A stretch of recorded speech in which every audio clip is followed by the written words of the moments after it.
So hello everyone, नमस्कार साथियों। स्वागत है आप सभी का एक बार फिर से डेली करंट अफेयर्स की क्लास में। और आज है साथियों आप लोगों की 24 सितंबर।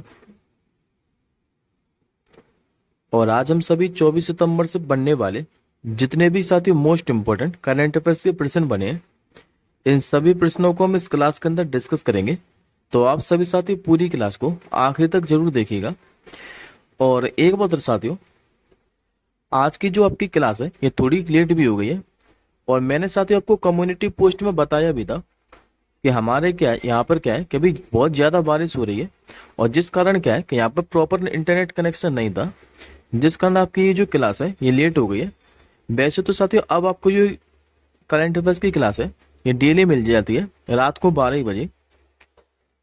अब चलिए साथियों, पहले एक बार मैं आपको 23 सितंबर के करंट अफेयर्स को क्विकली रिवाइज करा देता हूँ। उसके बाद आप लोग आज के क्वेश्चनों को कवर करेंगे। तो जैसा कि साथियों लास्ट क्लास के अंदर मैंने आप लोगों को पढ़ाया था कि अभी जो national rifle association of India है, इसके अध्यक्ष कौन बन गए? तो कलीकेश नारायण सिंह। मुक्तिश परदेसी का नाम पढ़ाया था मैंने आप लोगों को। ये भी किस देश में भारत के राजदूत बने? तो तुर्की के अंदर। नेशनल क्राइम रिकॉर्ड जो ब्यूरो है, यानी कि राष्ट्रीय अपराध रिकॉर्ड ब्यूरो, इसके अभी अध्यक्ष कौन बन गए? तो आलोक रंजन साहब। सरदार वल्लभ भाई पटेल राष्ट्रीय जो पुलिस अकादमी है, जो कि कहां पर है? तो हैदराबाद के अंदर स्थित। अभी इसका नया निर्देशक किसे बनाया गया? तो अमित गर्ग को। अनुराग कुमार जो दिशा नायक है, ये भी किस देश के नए राष्ट्रपति बन गए? तो श्रीलंका के। दिलीप ट्रॉफी के बारे में मैंने आपको पढ़ाया था कि अभी दिलीप ट्रॉफी 2024 का जो खिताब है ये किसने जीता है? तो इंडिया ए ने। और हराया किसे? तो इंडिया बी को। अंतर्राष्ट्रीय जो शांति दिवस है ये आपका कब मनाया जाता है? तो हर साल 21 सितंबर को। अभी वर्ल्ड हेल्थ ऑर्गेनाइजेशन के द्वारा कुष्ठ रोग से मुक्त होने वाला विश्व का जो पहला देश है ये भी कौन सा बना था? तो जॉर्डन। प्रथम खेलो इंडिया महिला ताइक्वांडो लीग में अभी जो गोल्ड मेडल है ये किसने जीता था? तो लद्दाख की नाजीरा बानो ने। केंद्र सरकार ने झारखंड उच्च न्यायालय का अभी जो मुख्य न्यायाधीश है ये किसे बना दिया है? तो एएमएस रामचंद्र राव को। और लास्ट क्वेश्चन मैंने आपको पढ़ाया था कि जो मिक्स मार्शल आर्ट है, इसका मुकाबला जीतने वाले जो पहले भारतीय पुलिस पहलवान है ये कौन बन गए? तो संग्राम सिंह। आई होप साथियों आपको 23 सितंबर के सारे करंट अफेयर्स के क्वेश्चन क्लियर हो गए। लेकिन साथियों 23 सितंबर की जो करंट अफेयर्स की क्लास है ये काफी ज्यादा महत्वपूर्ण थी। तो एक बार साथियों मैं आपसे रिक्वेस्ट करता हूँ कि ये जो 23 सितंबर की क्लास है ये एक बार आप लोग जरूर देख लीजिएगा। यहाँ से आपको डेफिनेटली एग्जाम में प्रश्न देखने को मिलेगा। अब दोस्तों हम लोग आज के क्वेश्चनों को कवर करते हैं। तो आज का साथियों आपका जो पहले क्वेश्चन है ये फॉर्मूला वन रेसिंग से संबंधित रहने वाला है। आप लोगों से पूछ रहा है कि जो सिंगापुर ग्रैंड प्री है 2024, इसका जो खिताब है ये भी किसने जीत लिया है? तो देखिए साथियों अब हमको क्या है कि 2024 में खाली 4 ही नाम याद रखने हैं, लेकिन टाइटल हमको याद रखने हैं 6। क्योंकि ये जो किताब है ये जीत लिया अभी लैंडो नॉरिस ने। करेक्ट आंसर होगा आपको ऑप्शन नंबर बी। ये साथियों ब्रिटिश ड्राइवर है लैंडो नॉरिस, इमेज में देखिए पहले आप लोग। और इन्होंने भी Singapore grand pre formula one racing का खिताब अपने नाम कर लिया है। अब एक बार साथियों आपको सारे के सारे 2024 के टाइटल रिवाइज करा देता हूँ। हालांकि साथियों मैंने अभी लास्ट क्लास के अंदर भी आपको रिवाइज कराए थे। तो मैंने आपको साथियों बोला था कि इस बार के हमको क्या है कि अब 6 टाइटल याद रखने हैं, लेकिन नाम तो साथियों हमको 4 ही याद रखने हैं। क्योंकि लैंडो जो नॉरिस है ये इससे पहले मियामी ग्रैंड प्री जीत चुके हैं 2024 का। अब हमको कौन कौन से नाम याद रखने हैं? तो एक तो साथियों हमको लुइस हैमिल्टन का नाम याद रखना है, जो कि British formula one racing driver ही है। और इन्होंने कौन सा जीता है? तो ब्रिटिश ग्रैंड प्रिक्स ही। कार्लोस सैंज का नाम हमको याद रखना है, जिन्होंने जीता ऑस्ट्रेलियाई grand 2024। Hungary grand prix जो अजरबैजान ग्रैंड प्री है ये दोनों किसने जीते? तो ऑस्कर पियास्ट्री ने। और यदि साथियों आपको 2024 का फॉर्मूला वन रेसिंग से कोई भी टाइटल दिखाई दे तो आप लोग आंख बंद करवा मैक्स बेस्टारपन पर टिक कर दीजिएगा, जो कि नीदरलैंड कंट्री के रहने वाले हैं और रेड बुल गाड़ी को ड्राइव करते हैं। अब आज के साथ ही दूसरे क्वेश्चन क्यों बढ़ते हैं? आज के साथ ही आप लोगों से दूसरा क्वेश्चन पूछ रहा है कि भी महाराष्ट्र का जो पुणे है यहाँ पर जो लोगांव एयरपोर्ट है, अब इसका नाम बदलकर क्या कर दिया गया है? तो अभी साथियों महाराष्ट्र की जो शिंदे सरकार है, इन्होंने पुणे का जो लोगांव एयरपोर्ट है, अब इसका नाम परिवर्तित कर दिया है। और नया नाम अब इसका क्या हो गया है, तो संत तुकाराम महाराज। करेक्ट आंसर होगा आपका ऑप्शन नंबर ए। अब इस क्वेश्चन के बारे में साथियों थोड़ा ध्यान से समझिएगा। देखिए साथियों, ये जो संत तुकाराम महाराज है, ये 17वीं सदी के संत है। और अब जो पुणे के महाराष्ट्र का जो लोगांव एयरपोर्ट है, इसका नाम है जगत गुरु संत तुकाराम महाराज अंतर्राष्ट्रीय एयरपोर्ट। अब बात करते साथियों हम संत तुकाराम महाराज के बारे में, तो याद रखिएगा साथियों, ये 17वीं शताब्दी के मराठी लेखक और महाराष्ट्र में भक्ति विकास के संत थे। इनका जगह अगर आप लोगों से जन्म पूछे तो ये 1598 या फिर 1608 में महाराष्ट्र के पुणे के करीब देहू नामक कस्बे में हुआ था। और किस जाति में हुआ था, तो इनका जो जन्म है ये कनकर और बोलोबा मोरो के घर में हुआ था। और ये क्वेश्चन साथी एसएससी एनटीपीसी के एग्जाम में पूछा हुआ है कि जो संत तुकाराम महाराज है, इनका पूरा नाम क्या था। ये क्वेश्चन साथियों एआरआरबी एनटीपीसी के एग्जाम में पूछा गया था, तो आप लोग याद रखेंगे। तुकाराम बोलहोबा अम्बीले संत तुकाराम महाराज का ये पूरा नाम है। अब एक बार साथियों आप लोग बाकी के नाम और देखिए, जो कि महाराष्ट्र के जिले हैं, इनका भी नाम परिवर्तित किया गया था 2022 के अंदर। महाराष्ट्र का साथियों जो औरंगाबाद जिला है, इसका नया नाम क्या कर दिया गया था, तो छत्रपति संभाजी नगर। जबकि जो उस्मानाबाद है, इसका नाम क्या कर दिया था, तो धाराशिव। अब आज का तीसरा क्वेश्चन देखिए। आज का आपका जो तीसरा क्वेश्चन है, ये समिट से संबंधित रहने वाला है। आप लोगों से साथियों पूछ रहा है कि वही 14वीं जो मिनरल मेटल मेटलर्जी और मटेरियल है, इसका सबसे बड़ा जो आयोजन है यह भी कहां पर होने जा रहा है। तो दोस्तों मैंने आपको कई बार बोला है कि आपको अगर समिट से एग्जाम में क्वेश्चन दिखाई दे और अगर आपको आंसर ना भी बताओ, तो आप लोग साथियों ज्यादातर नई दिल्ली पर ही टिक कीजिएगा, क्योंकि ज्यादातर जो समिट है ये नई दिल्ली के अंदर ही आयोजित किए जाते हैं। और ये भी क्या साथियों नई दिल्ली के अंदर। करेक्ट आंसर होगा आपको ऑप्शन नंबर ए। देखिए अभी जो खनिज धातु, धातु कर्म और सामग्री यानी कि MMA, इस पर आयोजित होने वाला अभी सबसे बड़ा जो ट्रेड शो है 14वां एक्सपो, ये भी नई दिल्ली के अंदर शुरू होने जा रहा है। और ये जो मिनरल मेटलर्जी और मटेरियल है, ये अंतर्राष्ट्रीय जो प्रदर्शनी है, ये 27 से लेकर 29 सितंबर तक जो नई दिल्ली के अंदर India international convention and expo centre है, यानी कि यशोभूमि, इसी में आयोजित होने वाला है। और इसके आयोजन में साथियों 10 से अधिक देशों के क्या है कि 300 से ज्यादा प्रदर्शन भाग लेंगे। और इसके साथ ही यहाँ के दक्षिण एशिया से 12,000 से अधिक जो है ये खरीदार भी इसमें आने वाले हैं। अब एक बार साथियों मैंने आपको नई दिल्ली से रिलेटेड अभी सितंबर महीने के अंदर मैंने आपको जितने भी समिट पढ़ाए वो एक बार आपको रिवाइज करा देता हूँ। जैसा कि साथियों मैंने अभी आपको रिसेंटली पढ़ाया था, थोड़ा आप लोग दिमाग पर जोर डालिए। ये जो 8वां भारत जल सप्ताह है, इसका आयोजन कहाँ पर किया गया था, तो नई दिल्ली के अंदर। ग्लोबल बायो इंडिया 2024 समिट के बारे में मैंने आपको पढ़ाया था, जो कि चौथा संस्करण था, ये भी नई दिल्ली के अंदर ही हुआ था। चौथा भी अखिल भारतीय राजभाषा सम्मेलन, ये भी कहाँ हुआ था, तो नई दिल्ली के अंदर। और अभी मैंने दिल्ली से साथ ये करंट अफेयर्स का क्वेश्चन आपको और पढ़ाया था कि ऑस्ट्रेलिया का जो प्रसिद्ध मेलबर्न विश्वविद्यालय है, ये अपना पहला ग्लोबल सेंटर कहाँ खोलने जा रहा है, तो नई दिल्ली के अंदर। अब बात करते साथ हमने दिल्ली के बारे में, तो दिल्ली के साथ ही याद रखिएगा कि अभी तीसरी महिला मुख्यमंत्री बनी है। नाम इनका क्या है, तो अतिशी मार्लेना। ये अब दिल्ली की तीसरी महिला मुख्यमंत्री बन गई है। लेकिन साथियों ओवरऑल जो अतिशी मार्लेना, ये दिल्ली के 8वीं मुख्यमंत्री बनी है। और उपराज्यपाल आप लोग जानती हैं जो कि कौन है, तो विनय कुमार सक्सेना। अब आज का चौथा क्वेश्चन देखिए। आज का साथियों आपसे चौथा क्वेश्चन पूछ रहा है कि भाई मिस यूनिवर्स इंडिया 2024 का जो खिताब है ये भी किसने जीता है, तो ये जीत लिया साथियों राजस्थान की रिया सिंघा ने। करेक्ट आंसर होगा ऑप्शन नंबर सी। पहले साथियों इमेज में देखिए, ये नहीं साथियों रिया सिंघा, और इन्होंने भी मिस यूनिवर्स इंडिया 2024 का खिताब जीत लिया है। और अब साथियों ये जो रिया सिंघा है, ये मिस यूनिवर्स प्रतियोगिता में भारत का प्रतिनिधित्व करेंगी। ये मैं आपको साथियों बता चुका हूं कि ये गुजरात की है रिया सिंघा। और बात करते हैं मिस यूनिवर्स इंडिया 2024 के बारे में।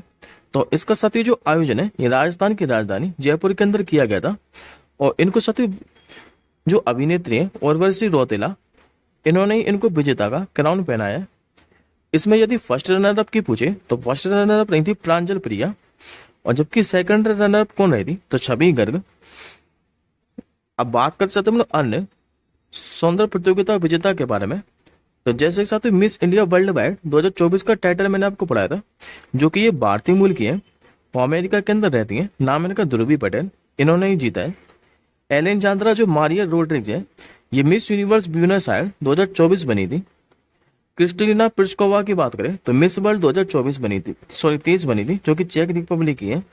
और मिस इंडिया 2023 का खिताब किसने जीता था तो राजस्थान की नंदिनी गुप्ता ने। अब अगले क्वेश्चन की ओर बढ़ते हैं, जो कि आज का 5वां क्वेश्चन आपका पुरस्कार से संबंधित रहने वाला है।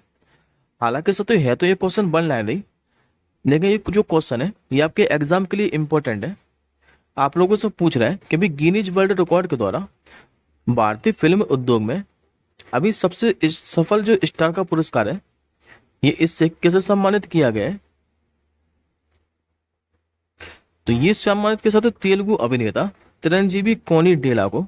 करेक्ट आंसर होगा ऑप्शन नंबर डी।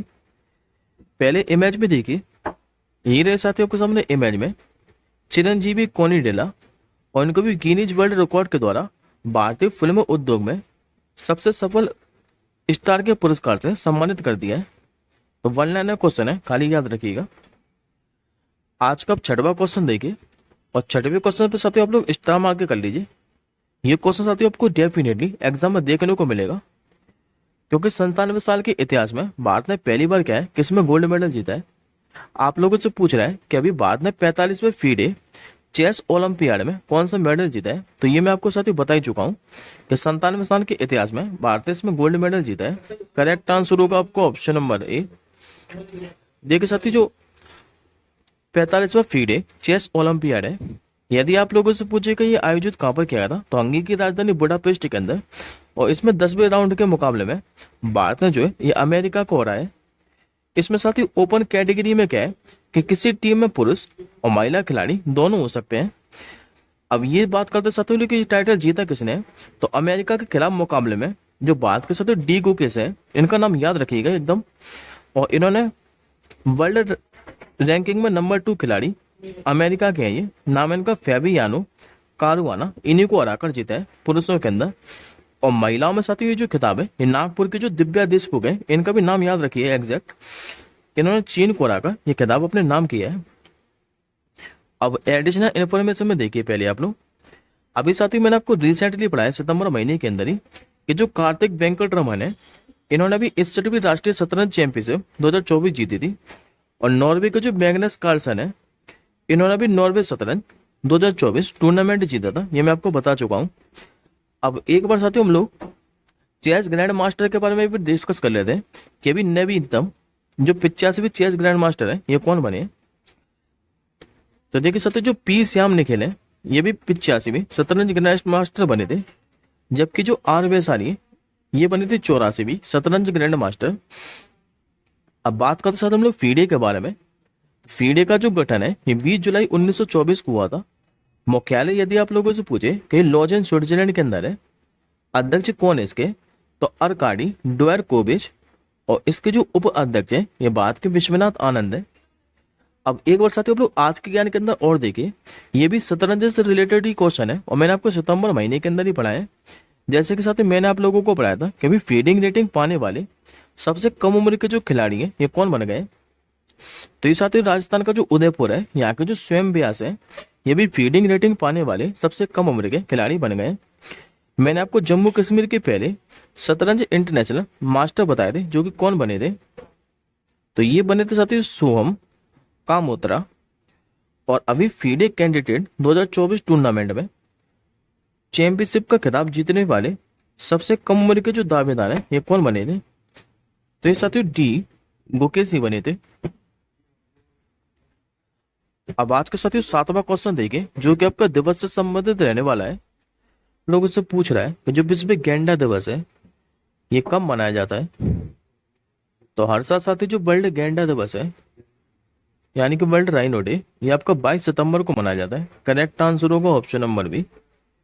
देखिए साथियों, वर्ल्ड वैसे जो गैंडा दिवस है, इसको मनाने का जो उद्देश्य है, ये गैंडों की प्रजाति और उनके आवास के संरक्षण के महत्व पे जोर देना है। इस दिवस की पहली बार जो घोषणा है, ये साल 2010 में प्रकृति के संरक्षण हेतु जो वर्ल्ड वाइल्ड फंड है, इसी के द्वारा की गई थी। और हर साल साथियों किसी न किसी विषय के साथ मनाया था। 2024 की इसकी थीम क्या है, तो कीप द फाइव अलाइव। अच्छा, कीप द फाइव अलाइव इसकी थीम रखी क्यों है? क्योंकि साथियों दुनिया भर में क्या है कि गैंडों की कुल 5 प्रजातियां पाई जाती हैं। और ये 5 प्रजाति कौन कौन सी है? तो एक तो व्हाइट राइनो, दूसरी है ब्लैक राइनो, तीसरा एक सिंग वाले गैंडा, चौथा है जावा राइनो और पांचवा है सुमात्रन राइनो।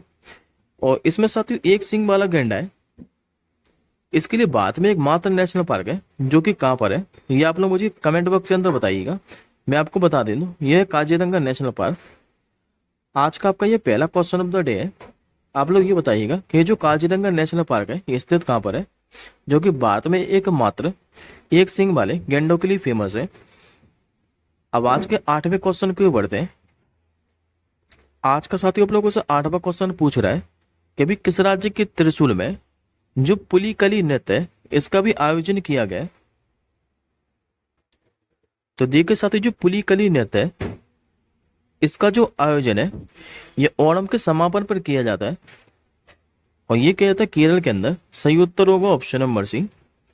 और इसी साथी पुलिकली नृत्य को क्या है कि इसे बाघ नृत्य के रूप में भी जाना जाता है।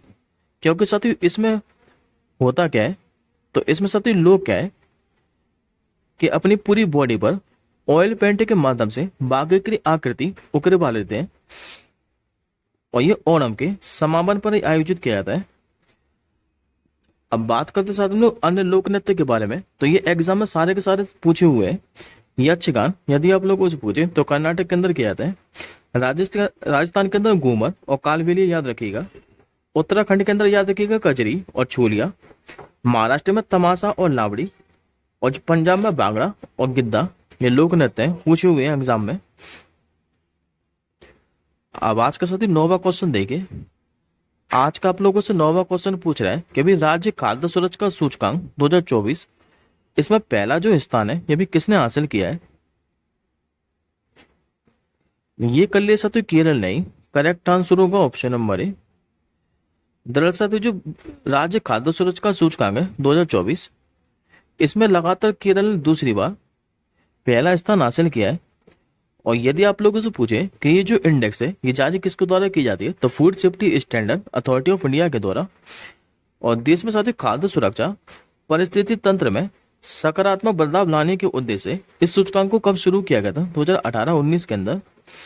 पहले हम लोग शीर्ष स्थान वाले राज्यों के बारे में देख लेते हैं। तो टॉप 3 साथियों हम लोग याद रखेंगे। पहला मैं आपको बता चुका हूँ जो कि केरल है, दूसरे पे तमिलनाडु और तीसरे पर कौन है, तो जम्मू कश्मीर। अब बात करते हैं हम लोग food safety standard authority of India के बारे में। तो इसके साथ ही जो स्थापना है यह 5 सितंबर 2008 को हुई थी। मुख्यालय आपको देखने को मिलेगा नई दिल्ली के अंदर। जबकि वर्तमान में इसके सीईओ कौन है, तो जी कमला वर्धन राव। अब आज का साथियों आपका जो 10वां क्वेश्चन है ये भी इंपॉर्टेंट ही रहने वाला है। इस पे स्टार मार्क कर लीजिए। आप लोगों से पूछ रहे हैं कि जो महिला T20 विश्व कप है, इसके 9वें संस्करण का क्या है कि अभी थीम सॉन्ग साथियों रिलीज कर दिया है। आपको ये बताना है कि इसका थीम सॉन्ग है क्या। तो इसका साथियों जो थीम सॉन्ग है ये वॉट एवर ईट टैक्स है। करेक्ट आंसर होगा ऑप्शन नंबर ए। ये साथियों जो वॉट एवर ईट टैक्स है, इसको भी आईसीसी ने ऑफिशियली जारी कर दिया है। और इस थीम सॉन्ग को साथियों बनाया किसके द्वारा है, तो मिक्की मैकलेरी, कंपोजर पार्थ पारे और वे म्यूजिक हाउस के द्वारा। अब मैं बता देता साथियों आपको आईसीसी महिला T20 विश्व कप के बारे में। तो इसका साथियों जो 9वां संस्करण है ये 3 अक्टूबर से यूएई में होने जा रहा है। पहले इसको जो मेजबानी के अधिकार थे ये बांग्लादेश के पास थे, लेकिन बांग्लादेश से छीनकर इसके मेजबानी के जो अधिकारी हैं अब किसको दे दिए, तो यूएई को। आज का आपका क्वेश्चन ऑफ द डे है कि अभी किसने 14वीं जो हॉकी इंडिया जूनियर पुरुष राष्ट्रीय चैंपियनशिप है 2024 इसका खिताब जीता है। अब हम जल्दी मिलेंगे साथियों अगली क्लास के साथ ही। तब तक के लिए जय हिंद, वंदे मातरम।